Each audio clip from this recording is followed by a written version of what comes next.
people are calling and messaging me. Nobody on YouTube so far. No one.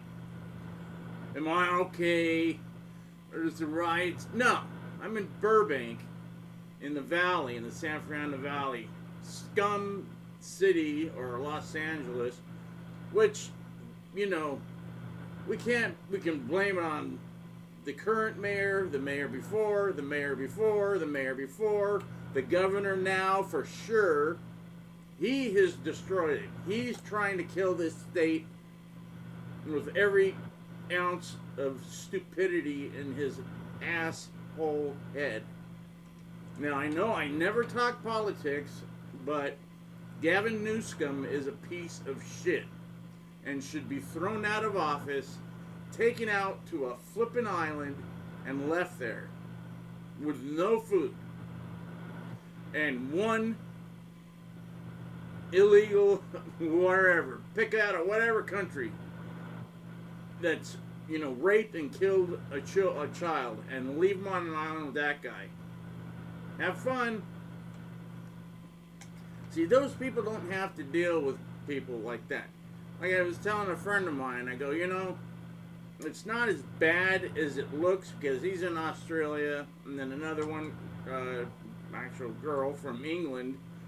They're making it sound like California's on fire. I go, nothing's on fire. They're lighting off fireworks. This is nothing. There's no, when they tried to do a little I think Israel thing here in Burbank, they walk down the street and it's mostly Armenians, and they're just like, we don't need this crap. We came here to America to get away from this kind of crap. Cops came down, rounded them up, threw them in jail, took them to county in LA. Done. But that's what happens when you have a small, you know, well, we're not really small. Burbank has got a lot of damn people in it. When in the 70s, it was almost a ghost town, because Lockheed was leaving, and we had the studios, but it hadn't become a big post-production studio place. And then it got really huge in the late 80s, 90s, 2000s, and then by 2010 it started to die. And that's when I was in my accident, and so it didn't matter, because I was going to retire in a couple of years, and I got retired for me by an illegal effing alien.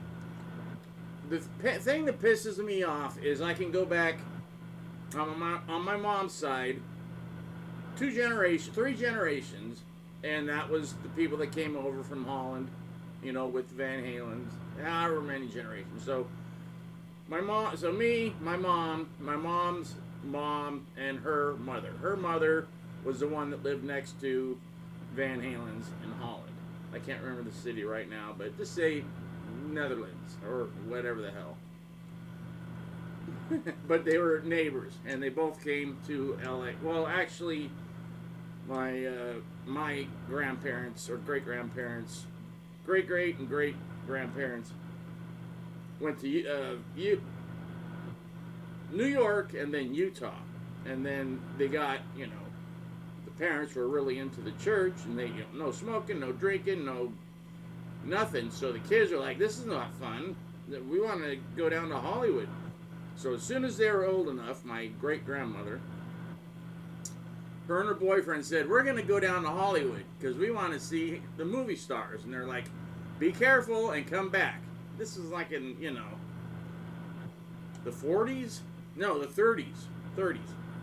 Early 30s. Something. I don't know. Fuck. I can't remember.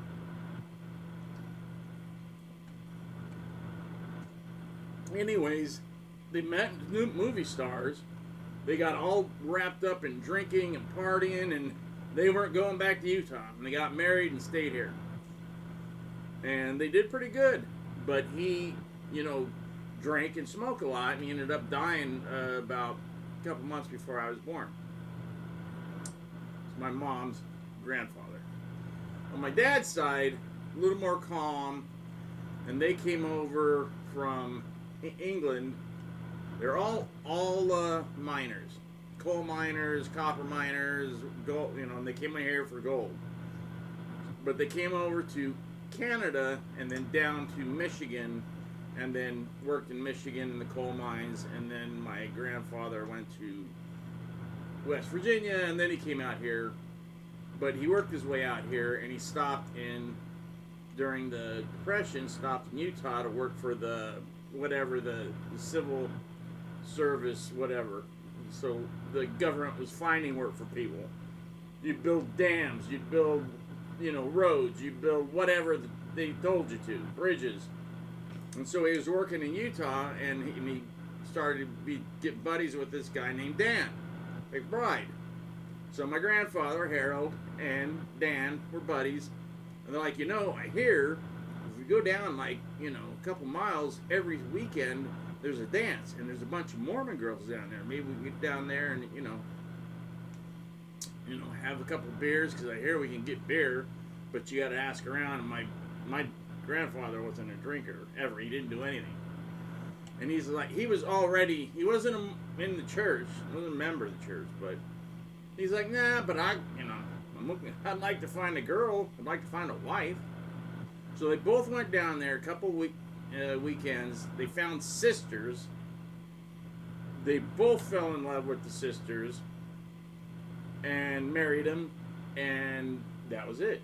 And Dan came to California. My grandfather went back to, West Virginia, because he knew he had a job, and he was doing coal mining, and he had a dream that he was the captain of the mining team. I don't know why I'm telling you, because you want me to tell you stories, and I don't want to talk about the friggin' anti-ice riots, because if I was down there, I would just be laying them flat. Done. Clean it up. Silent green. Get the scoopers, and then make them into crackers and send them to, Iran so they have something to eat. That's why I'm not, head of any country or city or anything, because that wouldn't go over very well. But I'd like it for the one day or hour I was in power. That's like me losing a few viewers. I'm joking. So I have been flying this. I need to get new batteries. It's pretty fun. And I'm thinking, what a loser. I'm down here in the friggin' parking lot of, Best Buy and, Target. I wait for them to close. All the people leave, and then I fly this. And a guy shows up with a remote control or an RC car. Really good, fast one. He goes, dude, I come down here, when I can. I go, dude, I'll be here tomorrow night. I've been trying to fly this fucking...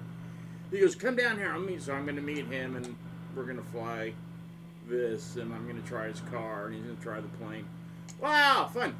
And this. So, just because I don't want to talk about the riots, they're not as big as the media is making it to look like. Even, Fox, I look at whatever.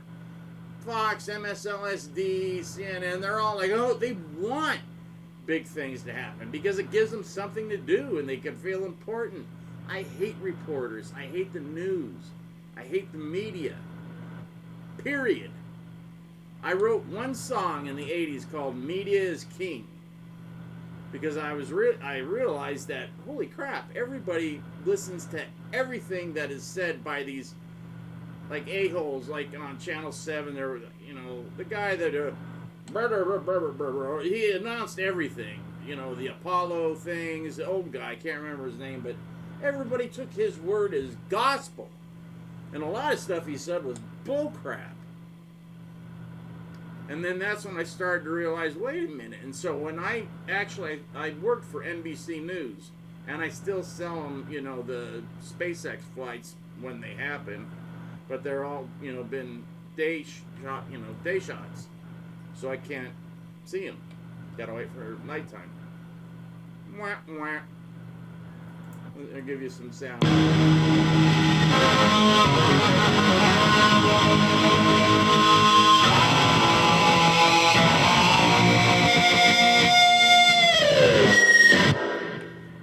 walking I got my smoothies.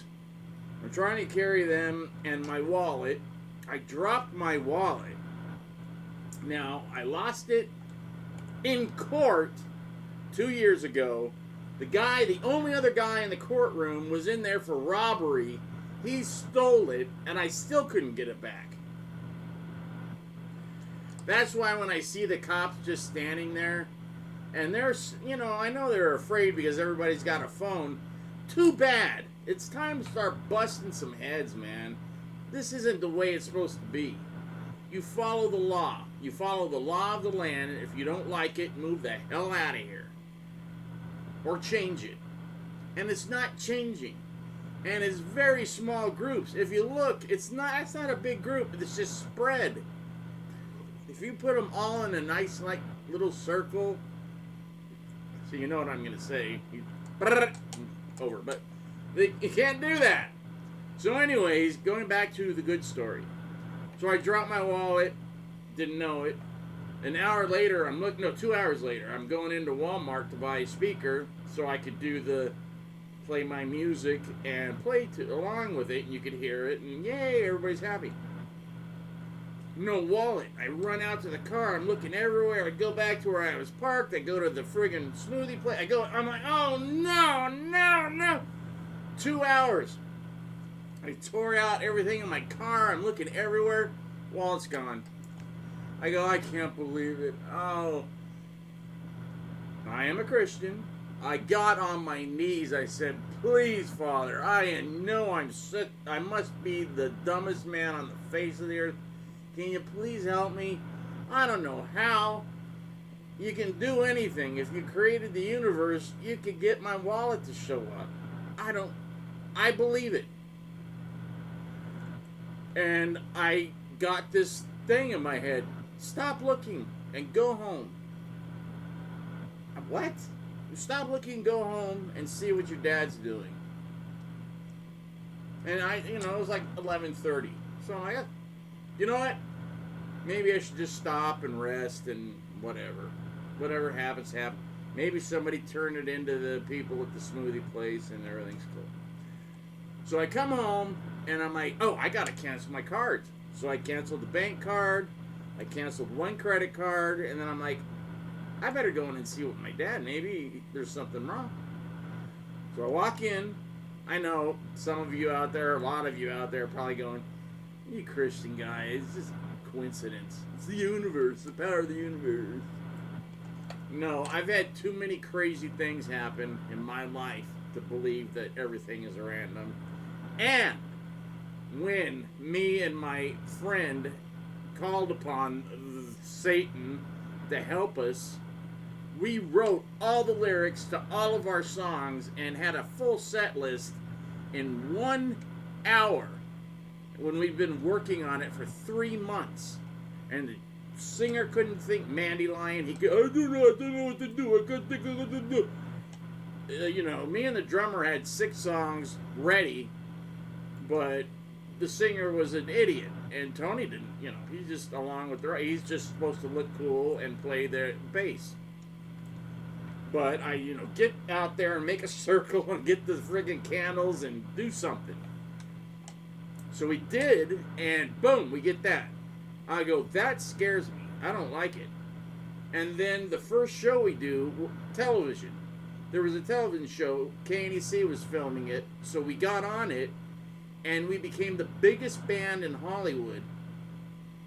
First show, because of the KNEC show. It was called Rock to the Top. If you look it up, Ton Mastery, Rock to the Top, put in Trick or Treat, 1987, 88, I don't know. Because we were like the #1 band for 2 years. And we were only together for like 4 months. And then we broke up because the singer's a jackass and you let a $2.5 million contract go. Because the next contract he got was with Hollywood Records. So they literally, because they said, we're spending so much money on pulling Dio's band away from him, Vinny Appice, and they kept the guitar player from World War III, Tracy G, who ended up going with Dio, and who's the bass player? Jimmy Bain. So that was World War III. So they spent all the money getting those guys, and they gave Mandy $135,000. That was his thing for signing to the. That's nothing. But he thought he was, rich, and he's throwing around $100 bills to strippers. Stripper moved in with him. He's an idiot. So, boy, I get all over the place, don't I? I walk in the house. I go, Dad, you'll never know what happened. Well, you'll never guess what happened to me. He goes, you lost your wallet. I go, how do you know? He goes, the guy just dropped your wallet off like 20 minutes ago. He says, are you Michael Skews? He goes, well, my son's Michael Skews. He goes, oh, I found his wallet in front of Jamba Juice. He goes, oh, okay. I'm like, I can't, what? So it restored my faith in man. So not everybody in California is an idiot, and they're not. It's just the media wants you to see the worst in everything. Everything. That's why I'm trying to get this through to my son, but he doesn't seem to get it. And he's 40. He's very intelligent. But streetwise, not so much. But as long as he's smart and can make enough money to, support himself and buy a house and da-da-da-da-da, I'm happy for him. It's that I need to go up there and talk to him face to face, and I haven't done that in a few years because I've been taking care of Pops. But my happy story is I thought I lost my wallet, but I didn't because a good person gave it back. That's a long talk. That's a long story. It had nothing to do with music. It was just that. And I got into some political stuff.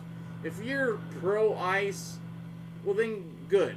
Go to the freezer, get some ice cubes, and look at them and see what they do. Because that's about how their brain works. Okay, so I don't know what to play because I didn't learn anything. I was going to try to learn like more WASP, but I didn't.